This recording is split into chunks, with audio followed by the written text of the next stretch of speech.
On a tough day for the market, particularly retail, it's worth noting that few areas are more hit or miss right now than apparel, including athletic apparel. We saw Lululemon fall to pieces today, but I need you to know that Lulu may not be representative of the whole sector because there are some companies here that are doing incredibly well. Take Finish Line, the high-quality retailer of athletic footwear and apparel. Roughly 650 stores across the country, 27 running specialty stores located within Macy's. This is a very well-run company, and last year the stock gave you a 50% return. Now, Finish Line reported a few weeks ago, back on December 20th, and the company delivered a 4-cent earnings beat off a 2-cent basis, with revenues that roared 22.9% higher year over year, and a phenomenal 7.1% increase in same-store sales. Beyond that, the company had some strong results in running shoes and basketball, and management raised its guidance for the 2014 fiscal year. I think Finish Line could have even more room to run here as the company's up against easy compares going forward, and the stock's only trading at 14 times earnings. However, the retail stock world is horrendous right now, and I got to wonder whether anyone's immune. Don't take it from me. Let's check in with Glenn Lyon. He's the president and CEO of Finish Line to learn more about how his company's doing and where it is headed. Mr. Lyon, welcome to Mad Money. Thank you so much for coming on the show. Jim, thank you. Thank you. Thanks for having me. Thank you. All right, so what are you guys doing different? We had a series of retailers that came out because of a conference today, and all said that things either in December or January really had fallen off a cliff. Why has that not happened to Finish Line? Well, Jim, typically the business that we're in, sneaker business, is a business that somewhat isn't as challenged in tough times. It's all, I guess it's kids need sneakers. Okay. And when the brands are doing a great job the way they're doing right now with innovative products and some great stuff coming into the market, that also helps us to perform better. So you're saying it's a bit of a hit business on top of a needs business?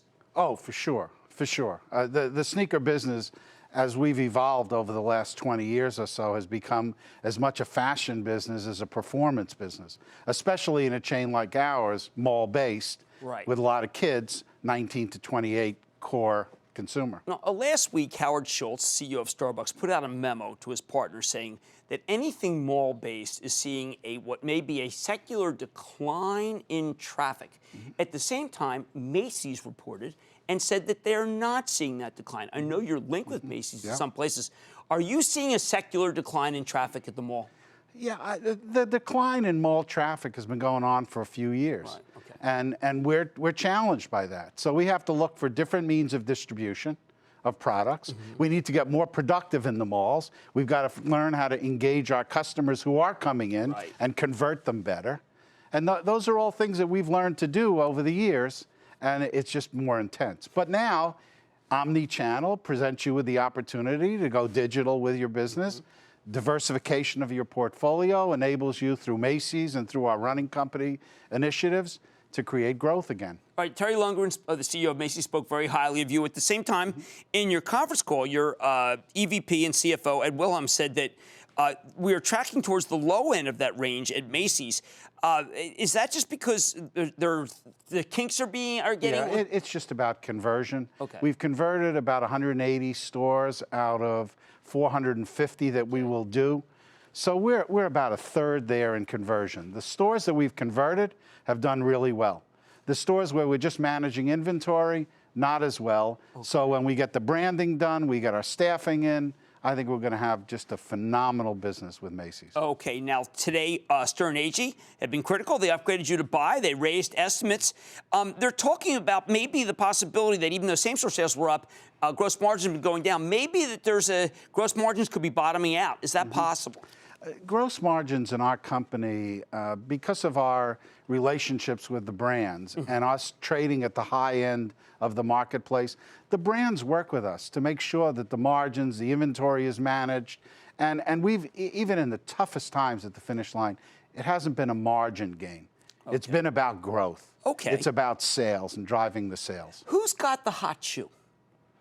Well, it's certainly pretty hard to compete with Nike. It is. Nike's got a huge part of the market. They've got close to 70% of our business.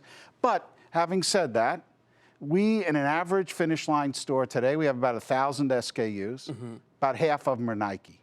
Okay. So the Under Armours and the Adidas and the Brooks and all the other brands, plenty of opportunity to do business with us, always looking for new initiatives, always wanting to be the first to the market with things. So those relationships across all of the brands are critical to us. You're known as a running shoe. I always want to know, is running ebbing? Is it flowing? Is it better to be more basketball than running? Because, we had a little piece this morning about Michael Jordan. 12 years out, he's still pulling them in. Right. But I don't see any running figures that endorse shoes. Well, we do about half of our men's business in running. Okay. We do about a third of our men's business in basketball. And Michael Jordan's business is a very, very big and very important part of our business, and it always has. So we play in both, just as our competitors play in both. Okay, and I want to just circle back to the notion of this Under Armour. And the reason I do that is because Under Armour had these revolutionary shoes when they were on, and you mentioned technology. Is there, when they have a new iteration of something very different, do people come and say, listen, I want to try that Under Armour shoe? Because they seem to have a technological edge right now over everybody. Well, everybody has some technology going on. But the guys at Under Armour, very creative bunch, really trying hard to make a mark in the market themselves. So they're really coming hard, as they always have. And we want to be there. We actually have a technology in the stores now that's worked really well, and there's some more coming down the road. Okay, because my challenge touchdown is Nike, but I have a pair of the new Under Armours. I love them, yeah, but cool. indoor gym only for me, but I do love them. Anyway, that's Glenn Lyon, the chairman CEO of Finish Line, upgraded today by Stern Agee in a very difficult retail environment. Not everybody's getting it wrong. Stay with Cramer.